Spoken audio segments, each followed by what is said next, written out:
কৃষ্ণকে ভালোবাসতে শুরু করেছে, কিন্তু কৃষ্ণ চন্দ্রাবলীকে কখনো ভালোবাসতে পারে না। ও আমাকে কতবার বলেছে যে ও আমাকে নিঃস্বার্থভাবে ভালোবাসে, কিন্তু কৃষ্ণ চন্দ্রাবলীর জন্য আমাকে অবহেলাও তো করেছে। আমাকে চন্দ্রাবলীর উপর নজর রাখতে হবে, এটা জানার জন্য যে কৃষ্ণ করছেটা কি। আজ রাতে আমি তোমাকে কোথাও যেতে দেবো না। কানে কি? কেন? বোকা সাজার চেষ্টা করো না। আজ তুমি ওই চন্দ্রাবলীর সাথে দেখা করবে না। এই অধ্যায়টা এখানেই শেষ করে দাও। যেতে দিন না দাদা, আরে যেতে দিন না।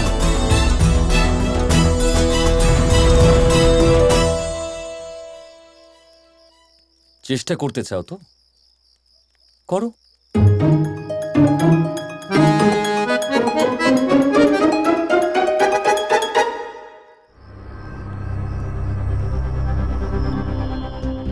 চন্দ্রাবলী গেলে এই পথেই যাবে, ততক্ষণ আমি এখানেই বসি, তাহলে ওর উপর নজর রাখা যাবে।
ঘুমিয়ে কেন পড়লাম? শেষমেশ খানায় বেরিয়েই গেল। আমায় ওদের দুজনকে আটকাতেই হবে।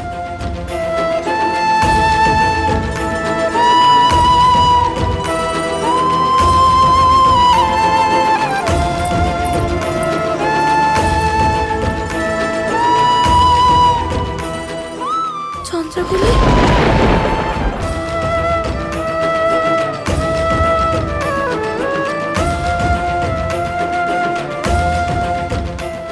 চন্দ্রাবলী কোথায় চলে গেল?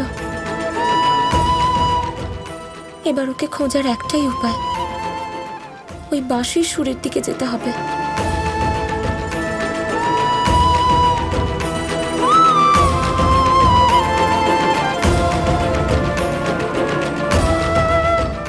দাদা, আপনি এখানে কি করছেন? আমিও সেটাই করতে এসেছি রাধা, যেটা তুমি করতে এসেছো। কানাইয়ের বাঁশির সুরের উৎস খুঁজছি। তার মানে কৃষ্ণ আপনাকে চন্দ্রাবলীর ব্যাপারে বলে দিয়েছে? আমাকে ও কিছুই বলেনি, কিন্তু রাধা আমার এমনটা মনে হচ্ছে যেন আজ কানাই কোনো বোকামি অবশ্যই করবে, আর ওকে আটকাতেই হবে রাধা। শুধু আপনাকে না, আমাকেও।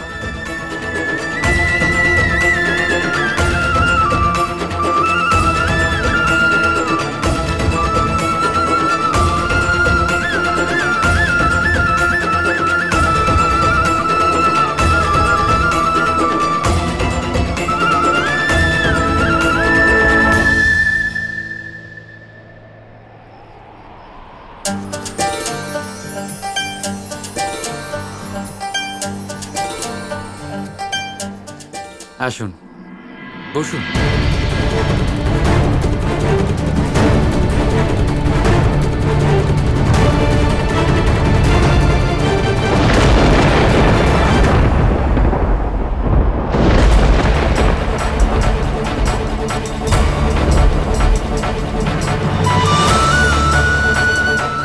তাহলে আজ সেটাই চন্দ্রাবলীকে দিয়ে দিল।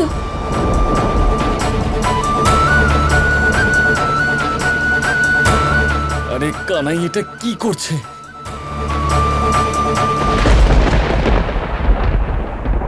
দাঁড়ান দাদা, আজ আমি নিজে শুনতে চাই যে কৃষ্ণ চন্দ্রাবলীকে কি বলবে।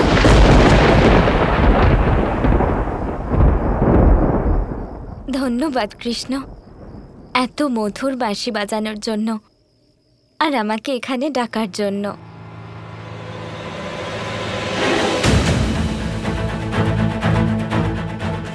জানো আজ আমি কেন তোমার সাথে দেখা করতে চাইছিলাম?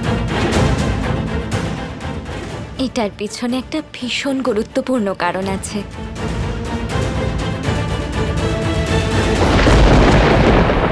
তাহলে বলুন বলুন নিজের মনের কথা চন্দ্রাবলী দেবী।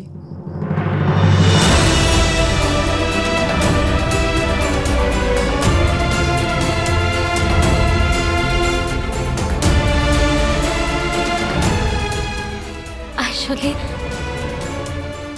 মানে কথাটা এটাই যে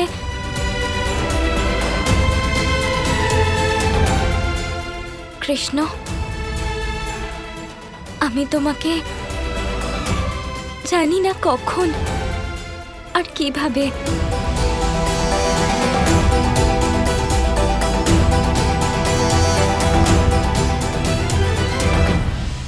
আমি তোমাকে ভালোবেসে ফেলেছি কৃষ্ণ।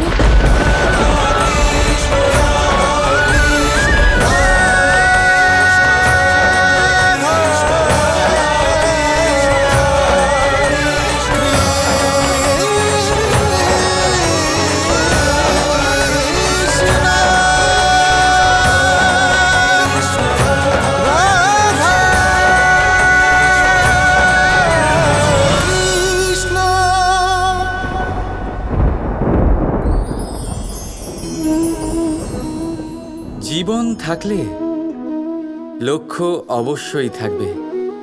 যদি লক্ষ্য থাকে তার পথ অবশ্যই থাকবে। যদি পথ থাকে তাহলে বাধা অবশ্যই থাকবে। আর এর ওপরেই নির্ভর করে যে আমরা জীবনে সফল হব না অসফল, পুরস্কারের ভাগীদার হব নাকি তিরস্কারের। মনে করুন আপনাকে একটা কাজ করতে হবে, আপনাকে পর্বত আরোহণ করতে হবে, আর সেই পথের ঢাল আপনাকে একাধিকবার ফেলে দেবে। পাথর আপনাকে একাধিকবার আহত করবে। এই অবস্থায় কি করবেন? সাধারণ মানুষ বেছে নেয় প্রতিশোধ। সেই পর্বতকে নষ্ট করে দেওয়ার চিন্তা ভাবনা করে, তার ভিতকে নড়িয়ে দেওয়ার কথা ভাবে সেই মানুষ। কিন্তু পর্বতকে তো কেউ নষ্ট করতে পারে না। তাই অসফল হওয়ার সাথে সাথে কুখ্যাতিরও ভাগীদার হয়ে যায় সে। দ্বিতীয় পথ হল পরিবর্তন। যদি আপনি সেই পর্বত ভাঙার পরিবর্তে তাতে সোপান তৈরি করেন, তাহলে আপনিও সেই পর্বতে উঠতে পারবেন, অন্য কেউও তাতে উঠতে পারবে, আগামী প্রজন্মও তাতে উঠতে পারবে, আর সেই আগামী প্রজন্ম সর্বদা আপনার সুনাম করবে। তাই জীবনে প্রতিশোধ নয়, পরিবর্তন বাছুন। বদলা নয়, বদল বেছে নিন। আপনার বাধা আপনার বন্ধু হয়ে যাবে। রাধা রাধা। আমিও তোমাকে ভালোবাসি চন্দ্রাবতী।